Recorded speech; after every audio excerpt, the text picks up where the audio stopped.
Welcome back to Pastor Emilie's Story Hour. We're reading Little Women by Louisa May Alcott. Chapter 20, Confidential. I don't think I have any words in which to tell the meeting of the mother and daughters. Such hours are beautiful to live, but very hard to describe, so I will leave it to the imagination of my readers, merely saying that the house was full of genuine happiness, and that Meg's tender hope was realized, for when Beth woke from that long, healing sleep, the first objects on which her eyes fell were the little rose and Mother's face. Too weak to wonder at anything, she only smiled and nestled close into the loving arms about her, feeling that the hungry longing was satisfied at last.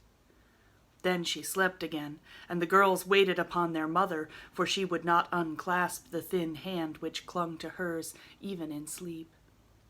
Hannah had dished up an astonishing breakfast for the traveler, finding it impossible to vent her excitement in any other way, and Meg and Joe fed their mother like dutiful young storks while they listened to her whispered account of Father's state, Mr. Brooks' promise to stay and nurse him, the delays which the storm occasioned on the homeward journey, and the unspeakable comfort Laurie's hopeful face had given her when she arrived worn out with fatigue, anxiety, and cold.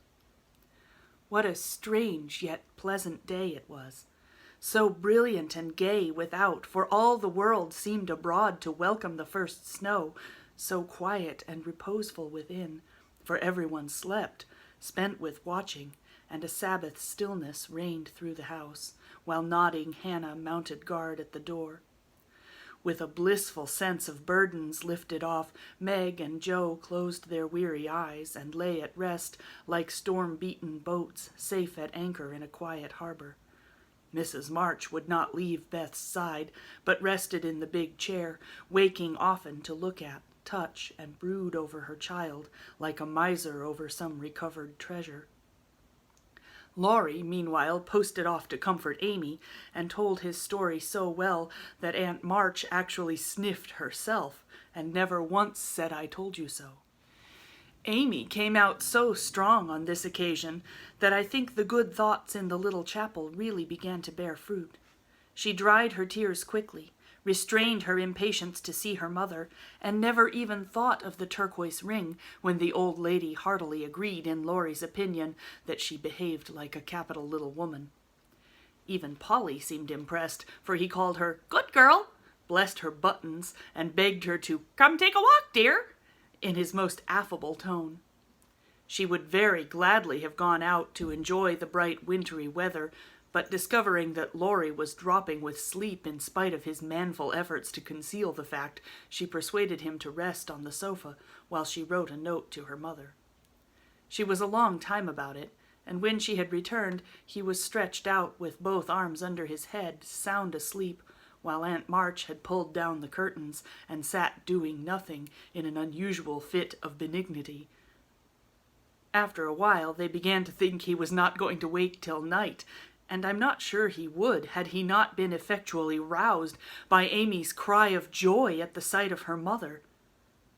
There were probably a good many happy little girls in and about the city that day, but it is my private opinion that Amy was the happiest of all when she sat in her mother's lap and told her trials, receiving consolation and compensation in the shape of approving smiles and fond caresses.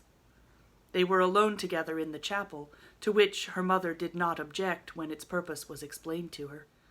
"On the contrary, I like it very much, dear," she said, looking from the rosary to the well-worn little book and the lovely picture with its garland of evergreen. "It is an excellent plan to have some place where we can go to be quiet when things vex or grieve us. There are a good many hard times in this life of ours, but we can always bear them if we ask help in the right way. I think my little girl is learning this." "Yes, Mother, and when I go home I mean to have a corner in the big closet to put my books and the copy of that picture which I've tried to make. The woman's face is not good. It's too beautiful for me to draw, but the baby is done better, and I love it very much. I like to think he was a little child once, for then I don't seem so far away, and that helps me." As Amy pointed to the smiling Christ-child on his mother's knee, Mrs. March saw something on the lifted hand that made her smile. She said nothing, but Amy understood the look, and after a minute's pause she added gravely, "I wanted to speak to you about this, but I forgot it. Aunt gave me the ring today. She called me to her and kissed me and put it on my finger and said I was a credit to her and she'd like to keep me always. She gave that funny guard to keep the turquoise on as it's too big. I'd like to wear them, Mother. Can I?" "They are very pretty, but I think you're rather too young for such ornaments, Amy," said Mrs. March, looking at the plump little hand with the band of sky-blue stones on the forefinger and the quaint guard formed of two tiny golden hands clasped together. "I'll try not to be vain," said Amy. "I don't think I like it only because it's so pretty, but I want to wear it as the girl in the story wore her bracelet, to remind me of something." "You mean Aunt March?" asked her mother, laughing. "No, to remind me not to be selfish." Amy looked so earnest and sincere about it that her mother stopped laughing and listened respectfully to the little plan. "I've thought a great deal lately about my bundle of naughties, and being selfish is the largest one in it, so I'm going to try hard to cure it if I can. Beth isn't selfish, and that's the reason everyone loves her and feels so bad at the thought of losing her. People wouldn't feel half so bad about me if I was sick, and I don't deserve to have them, but I'd like to be loved and missed by a great many friends, so I'm going to try to be like Beth all I can. I'm apt to forget my resolutions, but if I had something always about me to remind me, I guess I should do better. May I try this way?" "Yes, but I have more faith in the corner of the big closet. Wear your ring, dear, and do your best. I think you will prosper, for the sincere wish to be good is half the battle.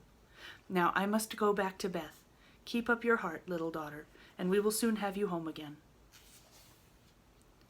That evening, while Meg was writing to her father to report the traveller's safe arrival, Jo slipped upstairs into Beth's room, and finding her mother in her usual place, stood a minute, twisting her fingers in her hair with a worried gesture and an undecided look. "What is it, dearie?" asked Mrs. March, holding out her hand with a face which invited confidence. "I want to tell you something, Mother." "About Meg?" "How quickly you guessed! Yes, it's about her, and though it's a little thing, it fidgets me." "Beth is asleep. Speak low, and tell me all about it. That Moffat hasn't been here, I hope?" asked Mrs. March, rather sharply.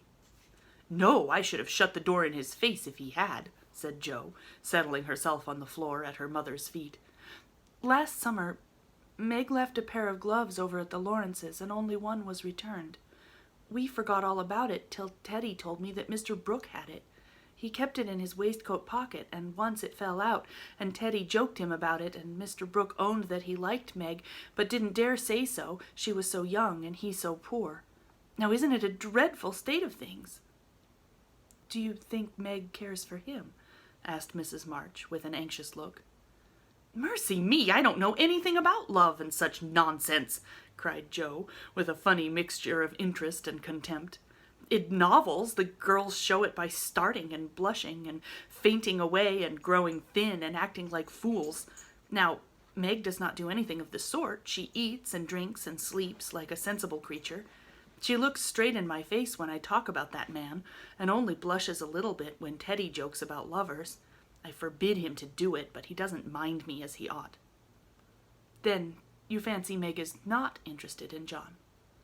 "Who?" cried Jo, staring. "Mr. Brooke. I call him John now. We fell into the way of doing so at the hospital, and he likes it." "Oh, dear, I know you'll take his part. He's been so good to Father, and you won't send him away, but let Meg marry him if she wants to. Mean thing, to go petting Papa and helping you just to wheedle you into liking him." And Jo pulled her hair again with a wrathful tweak. "My dear, don't get angry about it, and I will tell you how it happened. John went with me at Mr. Lawrence's request, and was so devoted to poor Father that we couldn't help getting fond of him. He was perfectly open and honorable about Meg, for he told us he loves her, but will earn a comfortable home before he asks her to marry him. He only wanted our leave to love her and work for her, and the right to make her love him if he could. He is a truly excellent young man, and we could not refuse to listen to him, but I will not consent to Meg's engaging herself so young. Of course not. It would be idiotic. I knew there was mischief brewing. I felt it, and now it's worse than I imagined. I just wish I could marry Meg myself and keep her in the family." This odd arrangement made Mrs. March smile, but she said gravely, "Joe, I confide in you, and don't wish you to say anything to Meg yet. When John comes back and I see them together, I can judge better of her feelings toward him." "She'll see his in those handsome eyes she talks about, and then it will be all up with her. She's got such a soft heart it will melt like butter in the sun if anyone looks sentimentally at her. She read the short reports he sent more than she did your letters, and pinched me when I spoke of it, and likes brown eyes, and doesn't think John is an ugly name, and she'll go and fall in love, and there's an end of peace and fun and cozy times together. I see it all. They'll go lovering around the house, and we shall have to dodge, and Meg will be absorbed and no good to me any more. Brooke will scratch up a fortune somehow and carry her off and make a hole in the family, and I shall break my heart, and everything will be abominably uncomfortable. Ugh, dear me, why weren't we all boys? Then there wouldn't be any bother." Jo leaned her chin on her knees in a disconsolate attitude and shook her fist at the reprehensible John. Mrs. March sighed, and Jo looked up with an air of relief. "You don't like it, Mother? I'm glad of it. Let's send him about his business and not tell Meg a word of it, but all be happy together as we always have been." "I did wrong to sigh, Jo.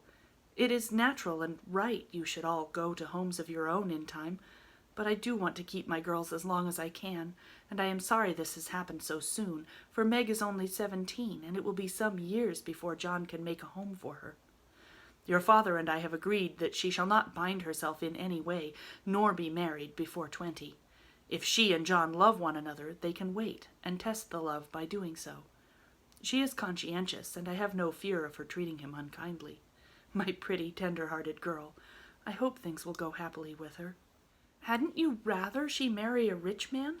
asked Jo, as her mother's voice faltered a little over the last words.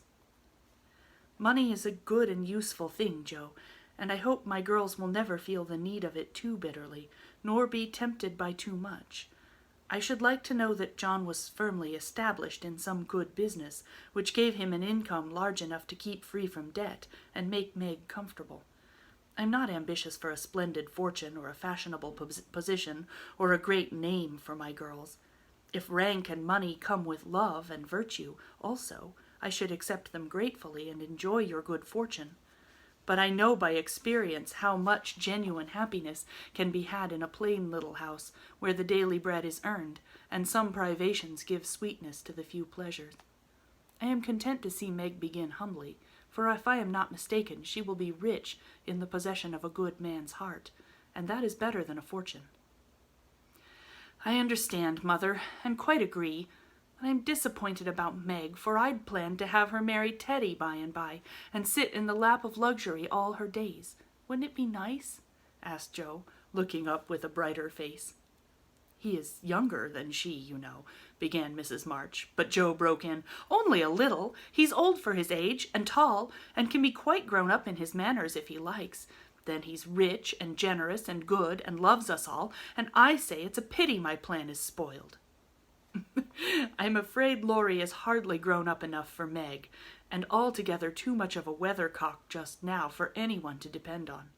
Don't make plans, Jo, but let time and their own hearts mate your friends. We can't meddle safely in such matters, and had better not get romantic rubbish, as you call it, into our heads, lest it spoil our friendship." "Well, I won't, but I hate to see things going all crisscross and getting snarled up when a pull here and a snip there would straighten it out. I wish wearing flat irons on our heads would keep us from growing up. But buds will be roses and kittens cats, more's the pity." "What's that about flat irons and cats?" asked Meg, as she crept into the room with the finished letter in her hand. "Only one of my stupid speeches. I'm going to bed. Come, Peggy," said Jo, unfolding herself like an animated puzzle. "Quite right, and beautifully written. Please add that I send my love to John," said Mrs. March, as she glanced over the letter and gave it back. "Do you call him John?" asked Meg, smiling, with her innocent eyes looking down into her mother's. "Yes, he has been like a son to us, and we are very fond of him," replied Mrs. March, returning the look with a keen one. "I'm glad of that. He's so lonely. Good night, Mother dear. It is so inexpressibly comfortable to have you here," was Meg's answer.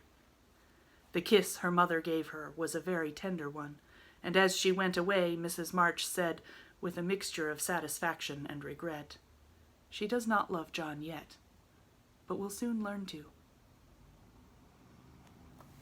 Come back tomorrow for the next chapter.